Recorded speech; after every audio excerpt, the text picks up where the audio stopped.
नागपूरमध्ये मोठी राजकीय घडामोड घडली असून विधान परिषदेचे सदस्य आमदार संदीप जोशी यांनी आता मी थांबतोय या भावनिक शब्दात सक्रिय राजकारणातून निवृत्तीची घोषणा केली आहे। कोणत्याही क्षणिक भावनेतून नव्हे तर दीर्घ आत्मपरीक्षणानंतर घेतलेला हा निर्णय असल्याचे त्यांनी स्पष्ट केले। राजकारण हे समाजसेवेचे माध्यम असताना आज सत्ता समीकरणांसाठी सुरू असलेले पक्षांतर, संधी साधूपणा आणि स्पर्धा निष्ठावान कार्यकर्त्यांना आणि मतदारांना अस्वस्थ करत असल्याची खंत त्यांनी व्यक्त केली। वयाची 55 वर्षे पूर्ण झाल्यानंतर तरुण नेतृत्वाला मार्ग देण्याची वेळ आल्याचे सांगत 13 मे रोजी आमदारकीची मुदत संपल्यानंतर कोणतेही पद स्वीकारणार नसल्याचा त्यांनी निर्धार व्यक्त केला। पक्षाने जबाबदारी दिली तरी नम्र नकार देण्याचा त्यांचा मानस आहे।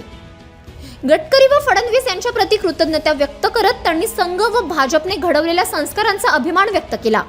राजकारणातून बाजूला झाल्यावरही सोबत पालकत्व, दीनदयाळ थाळी, गोसेवा, आरोग्य सेवा प्रकल्प आणि क्रीडा संघटनांमधील कार्य सुरूच राहणार असल्याचे त्यांनी स्पष्ट केले। त्यांच्या या निर्णयाने नागपूरच्या राजकीय वर्तुळात खळबळ उडाली आहे।